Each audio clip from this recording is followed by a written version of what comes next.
आप पे आरोप लगाते हैं कि काम वो करते हैं और आप अपना बैनर और फ्लैक्स लगा के सारा क्रेडिट आप ले लेते हैं।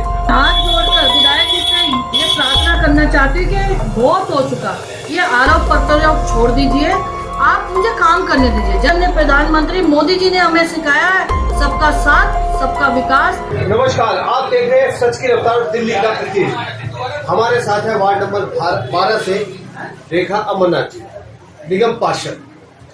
जनता ने 5 साल के लिए उनको चुना है समस्याओं की समाधान के लिए।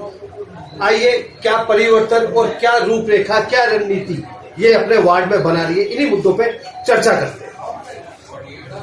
वैसे तो वार्ड नंबर 12 आपको जानते ही है, लेकिन हमारे चैनल के माध्यम से पूरे भारतवर्ष को आप अपना परिचय दीजिए।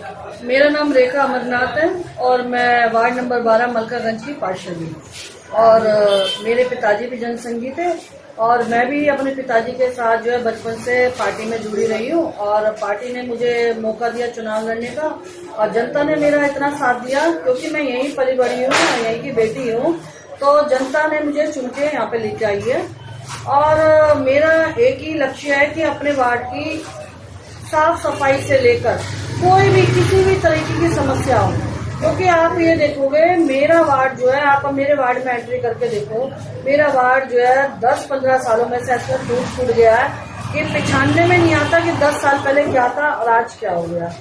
अब मैं आई हूँ तो मैं चाहती हूँ कि मैं करूँगी अपने वार्ड की कोई भी समस्या है कैसी भी हो, चाहे वो गलियों की रिपेयरिंग हो, चाहे वो लोगों की हॉस्पिटलिटी से संबंधित हो, चाहे उनके खान पान से संबंधित हो, कोई भी समस्या हो, उनकी समस्याओं का समाधान करना ही मेरा लक्ष्य है। देखिए, 10 साल जो बीते, हम बीते में बात नहीं करेंगे, हम आने वाले कल की बात करें।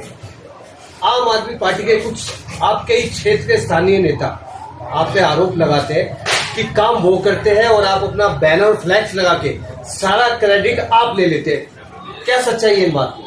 देखो, पहले तो मैं ये कहना चाहूंगी, जो आम आदमी के जिन नेताओं ने मुझ पे आरोप लगाया है, तो पहले तो मैं उनसे कहना चाहूंगी कि पहले तो वो थोड़ी पढ़ाई लिखाई और अपना ज्ञान जरा बढ़ा के आए, क्योंकि देखो जहाँ पे भी मैंने जो वो कह रहे हैं ना कि भाई काम हम कर रहे हैं और बैनर मैं अपने लगा रही हूँ, एक तो आप बैनर पढ़ के देखना, आप देखोगे बैनर में, और ये जिसने मेरे पर आरोप लगाया ना उसने भी देखो ये डाला हुआ है कि देखो इस बैनर में क्या लिखा हुआ है कि ये विकास कार्य बहन रेखा अमरनाथ के अथक प्रयासों से हो रहा है। ठीक है, और आप प्रयास करना तो ये आपका अधिकार है। बिल्कुल बिल्कुल। आप दूसरा बैनर देखना, आप दूसरा बैनर देखोगे, उस बैनर में भी लिखा हुआ है, एक मिनट दिखाना जरा, ये देखिए जहाँ पर ब्लॉकों में काम हुआ है, मैंने क्या लिखा हुआ है ये पढ़िए आप, कि ये कार्य रेखा अमरनाथ के अथक प्रयासों से विधायक फंड से हो रहा है। आप ये देखिए, विधायक फंड से हो रहा है। ठीक है, पहले तो मैं ये कहना चाहूंगी जिन्होंने मेरे पे आरोप लगाया है, आप ये वर्क ऑर्डर देखिए, ये वर्क ऑर्डर है, ये कौन सा है, 2019 और 20। ठीक है, उस 2019-20, उसके बाद 20 से 21, उसके बाद 22 से 23, ये वर्क ऑर्डर है ये सारे। ठीक है, जो मैं रीटेंडर करा के लेकर आई इसका, मतलब कि वर्क ऑर्डर दोबारा से। मैं ये कहना चाहूंगी जिन्होंने मेरे पे आरोप लगाया पूर्व निगम पार्षद बुद्धि देवी जी से कि मैडम आपने 10 साल तो शासन किया है, मगर कुछ पढ़ाई लिखाई भी कर लेते तो ज्यादा बढ़िया था। मैं ये कहना चाहूंगी कि ये वर्क ऑर्डर 2019 का है।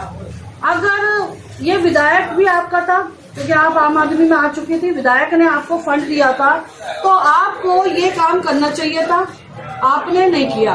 ये मुझे नहीं पता कि आपकी क्या रंजिश थी इन गलियों के लोगों से कि आपने उनका ये काम नहीं किया, इन गलियों के लोगों से जो आपने इनका काम नहीं किया, या इन गलियों के लोगों से जो आपने इनका काम नहीं किया। दूसरा,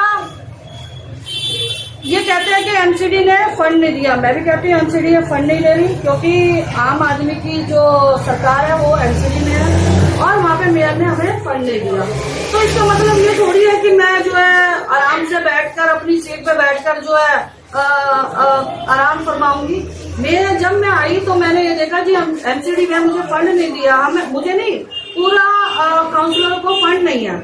तो मैंने पिछले एक्शन के पास जाकर मैंने उनसे बोला कि भाई जितने भी फंड पिछले अगर पड़े हैं आप उनको सर्च कीजिए, आप निकालिए, चाहे वो विधायक का फंड हो, चाहे वो एमसीडी का दिया हुआ फंड हो।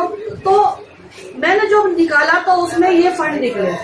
अब मैंने इन वर्क ऑर्डर को दोबारा से ओपन कराया और ये काम कराने मैंने शुरू कर दिए। ये देखिए, ये काम कराने मैंने शुरू किए और ये काम करने मैंने शुरू किए। तो मैं ये कहना चाहती हूँ कि गुड्डी देवी जी से कि इन्होंने अगर ये इतनी जनता के प्रति वफादार थी तो इन्होंने ये काम क्यों नहीं कराए, क्या वजह थी, ये मैं उनसे जानना चाहती हूँ कि क्या वजह थी। अच्छा ये बताइए, अब लगभग कितनी गलियों में सुधार होगा? सुनो, अब मेरी एक बात और सुनो। जी जी। अब मैं कहना चाहती हूँ, दूसरा मैं विधायक जी से भी कहना चाहती हूँ कि अगर आपने अपनी पार्षद को ये फंड दिया था और आपका ये लक्ष्य था कि इनका गलियों का सुधार हो जाए, ये गलियां बन जाए, तो आपने 4 सालों में 5 सालों में क्यों नहीं देखा कि आपकी जो पार्षद थी आम आदमी की कि उन्होंने इन गलियों को बनाया है या नहीं। मैंने आने के बाद अगर ये अपने प्रयास से मैंने सारे जो आपके वर्क ऑर्डर दोबारा निकलवा के दोबारा चालू कराए और आपके ही नाम से मैं बनवा रही हूँ कि ये किसका फंड है, ये विधायक का फंड है। क्योंकि ये देखो, आपने, मैं विधायक जी से ये कहना चाहती हूँ कि आपने एक वर्ड यूज किया कि ये फंड केजरीवाल का है, मगर ये आपने गलत यूज किया।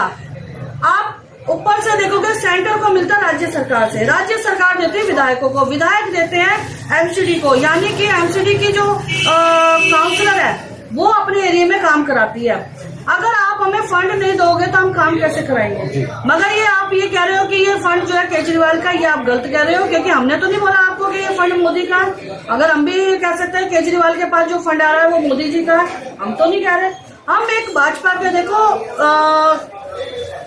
एक कद्दावर नेता हूँ, मैं हाथ जोड़कर विधायक जी से ये प्रार्थना करना चाहती हूँ कि बहुत हो चुका, ये आरोप प्रत्यारोप छोड़ दीजिए, आप मुझे काम करने दीजिए। जनता ने मुझे चुना है काम करने के लिए, तो आप अगर मेरा साथ देना चाहते हैं तो क्षेत्र में उतरिए और जनता के लिए काम करिए। ये नहीं है कि मुझे आरोप प्रत्यारोप लगाकर आप सोच रहे हैं कि मैं पीछे हो जाऊं, ये कभी नहीं हो सकता। जनता के लिए काम करूंगी, हिम्मत से काम करूंगी, जहां से फंड आएगा लेके आऊंगी और जनता ने मुझे चुना है तो जनता के हर वादे पर खरी उतरूंगी।